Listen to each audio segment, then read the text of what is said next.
तो कुल net force हमें प्राप्त हो जाता है।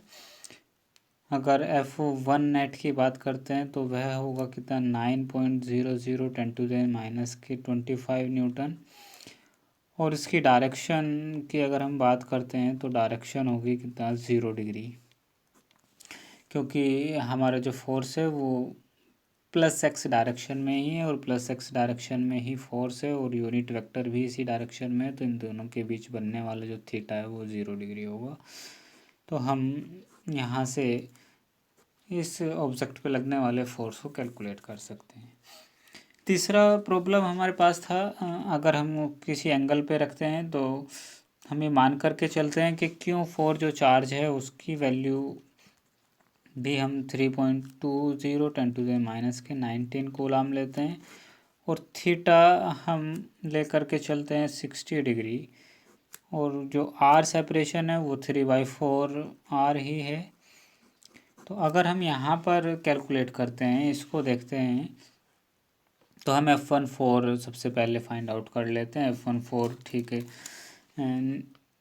निकल करके आएगा। इस चित्र को अगर हम देखते हैं तो इन दोनों के बीच लगने वाला force F14 = 1/4πε0 Q1 Q4 over 3/4 R²। ये ठीक इसी प्रकार से हम कैलकुलेट करके बता सकते हैं कि चूँकि Q4 Q3 के ही इक्वल है, Q1 एज इट इज़ है, 3/4 R भी एज इट इज़ है, तो F14 भी 2.05 10⁻⁻24 न्यूटन होगा। तो अगर यहाँ से हम F1 नेट फोर्स निकालें, F1 नेट फोर्स कितना होगा, vector sum of F12 vector plus F14 vector. But यहाँ पर हमारे पास दो चीज़ें हैं। अगर हम वेक्टर सम में निकालते हैं तो F14 एक्चुअल में x और y एक्सिस पर हम कैलकुलेट करेंगे, क्योंकि अगर हमें ये प्लस करना है तो सिंपल वेक्टर सम हमें बताता है कि F12 और इसी डायरेक्शन में अगर हमारे पास फोर्स कोई लगा है तो हम उन दोनों को प्लस कर सकते हैं, या हम F14 जो फाइंड आउट कर रहे हैं उसको एक्स और वाई डायरेक्शन में उसका टोटल सम फाइंड आउट कर सकते हैं और उनका प्लस करके हम अपना आंसर फाइंड आउट कर सकते हैं।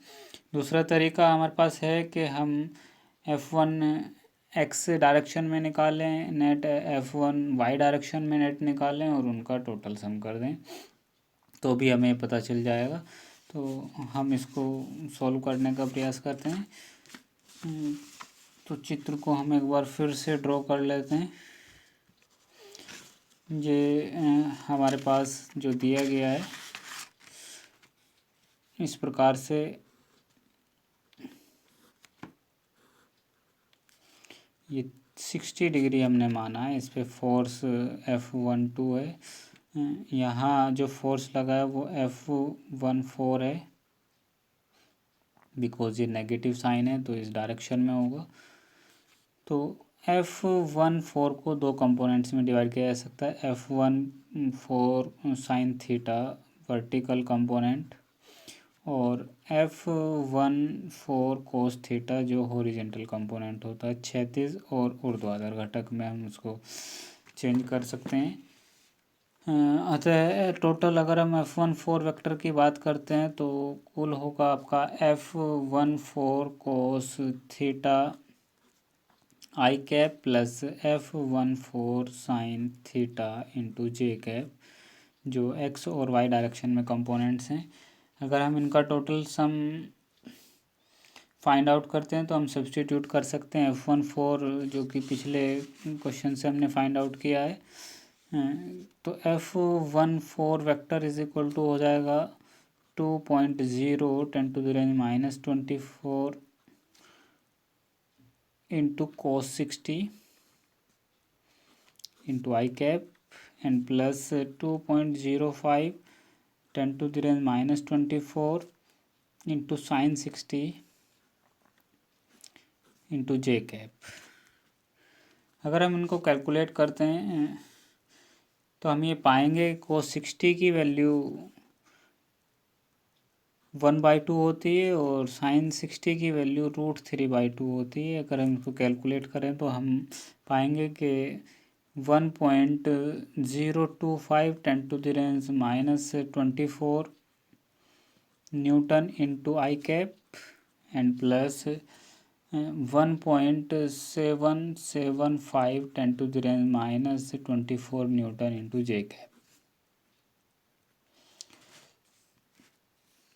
तो इस प्रकार से F1 नेट हो जाएगा हमारे पास F1 2 vector plus F1 4 vector और उसका टोटल सम। F1 2 हम जानते ही हैं 1.15 10⁻24 न्यूटन हमने कैलकुलेट किया था जो आई डायरेक्शन में था। F1 4 आया 1.025 10⁻24 Newton into I cap and plus F1.775 10⁻24 into j cap. तो F1 4 को यहाँ से हम टोटल वैल्यू सब्स्टिट्यूट कर देंगे इस स्थान पर और इनको अगर हम सम कर दें तो आई कैप और आई कैप दोनों ही एक दूसरे के साथ प्लस किए जा सकते हैं, पावर्स इक्वल है। तो ये हमें मिलेगा 1.25 10⁻25 Newton and plus 1.78 something about 10⁻24 J and this is I। तो F1 नेट वेक्टर हम ये फाइंड कर सकते हैं। दूसरा मेथड ये है कि हम F1 नेट x डायरेक्शन में निकाल लें। वो होगा कितना F12 x डायरेक्शन में and plus F14 x direction में। और F12 तो x डायरेक्शन में वही है बट F14 x डायरेक्शन में F14 into cos theta. Theta यहाँ पर हम वैल्यू रख सकते हैं 60 डिग्री क्योंकि हमारे पास इस पर्टिकुलर डायरेक्शन में जो फोर्स लगा है वो F1 कोस थीटा है। तो अगर हम इनको कैलकुलेट करें तो -1.15 10⁻24 न्यूटन एंड प्लस F14 जो कि अभी हमने ऊपर से कैलकुलेट किया था कितना तकरीबन 1.025 10⁻24 न्यूटन आया था। इन दोनों को अगर हम प्लस करते हैं तो हमें वैल्यू मिलेगी -1.25 10⁻25 न्यूटन। सिमिलरली F1 नेट हम y डायरेक्शन में निकाल सकते हैं तो वो होगा F12y प्लस F14y।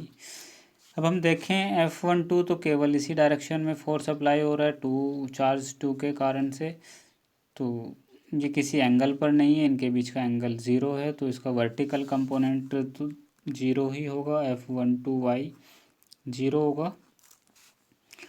तब हम लिख सकते हैं 0 प्लस F14 हो जाएगा हमारा F14 साइन 60। और अगर हम इसको कैलकुलेट करते हैं तो F14 की वैल्यू थी 2.05 10⁻24 इंटू साइन 60 की वैल्यू √3/2 जो कि कैलकुलेट करके हमें अभी इसे प्राप्त हुई 1.78 10⁻24 न्यूटन। तो ये हमारा F1 नेट y होगा। और अगर हम y और x डायरेक्शन में बात कर रहे हैं F1 नेट y कितना है और F1 नेट x कितना है तो इसका जो हम रिजल्टेंट फाइंड करेंगे F1 नेट वो हो जाएगा कितना, ये एक परपेंडिकुलर ट्राइंगल बनाएगा इस तरीके से। तो square root F1 net x square plus F1 net y square. और अगर हम इसको कैलकुलेट करते हैं तो ये वैल्यू हमें मिलेगी -1.25 10⁻⁻25² एंड प्लस 1.78 10⁻⁻24 न्यूटन स्क्वायर। तो ये कैलकुलेट करके हमें मिलता है 1.78 10⁻⁻24 न्यूटन। हम इनको कैलकुलेट करके देख सकते हैं। तो ये दूसरी प्रॉब्लम सेकंड मेथड से थी। इसकी डायरेक्शन हमें निकालनी है तो थीटा बराबर हो जाएगा tan inverse F1 net y upon F1 net x. और इसको हम कैलकुलेट करें तो ये तकरीबन हमें -86 डिग्री के आसपास मिलेगा। बट हम ये देखते हैं कि हमारा जो F12 का रिजल्टेंट है वो एक्चुअल में इस डायरेक्शन में है। थीटा हमने यहाँ से फाइंड किया है तो ये टोटल जो एंगल हमारा क्रिएट होता है वो 180 होता है। इस 180 में से हम इस थीटा को अगर माइनस कर देते तो हमें एक्चुअल थीटा मिल जाएगा 180 plus -86, that means theta is equal to 94। ये एक्चुअल हमारे पास डायरेक्शन होगी। तो ये आंसर्स हम फाइंड आउट कर सकते हैं, हम कैलकुलेट करके बता सकते हैं। तो हमने 3 सिचुएशंस के बारे में चर्चा की है। फर्स्ट सिचुएशन में 2 सिंपल चार्जेस हैं, उनके लिए हमने कैलकुलेट किया है किस प्रकार से हम फोर्सेस को फाइंड आउट कर सकते हैं, तो उनको कैलकुलेट कर लेंगे। दूसरी सिचुएशन में एक चार्ज को हमने मिडल में रखा है तो उस पर किस किस प्रकार से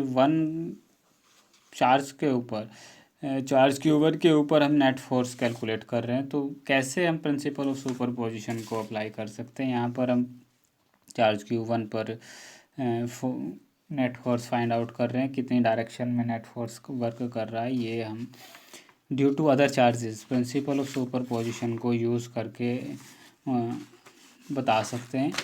और फर्स्ट सिचुएशन में हम F12 निकालेंगे और उसका यूनिट वेक्टर डायरेक्शन और मैग्नीट्यूड की टर्म्स में भी उसका नोटेशन हम दिखा सकते हैं।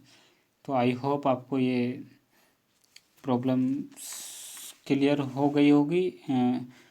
वीडियो को आप ज़रूर देखें और इसको समझने का प्रयास करें किस प्रकार से हम इस प्रॉब्लम पर काम कर रहे हैं। और ऐसी ही प्रॉब्लम्स हमारे पास आएंगी। जो कुछ सिंपल प्रॉब्लम्स हम सॉल्व करते ही हैं, थोड़ा सा हार्डर स्टफ भी हम उस पर भी काम करें और थोड़ा सा और हार्डर स्टफ्स पे हम काम करें तो उसके लिए हम कुछ क्वेश्चंस अवेलेबल करा देंगे जिस पे हम वर्क कर सकते हैं। Thank you watching everyone and please see this video. आप इस वीडियो को देखें और उस पर जो भी क्वेश्चंस आपसे बनते हैं उनको करने का प्रयास करें। Thank you everyone.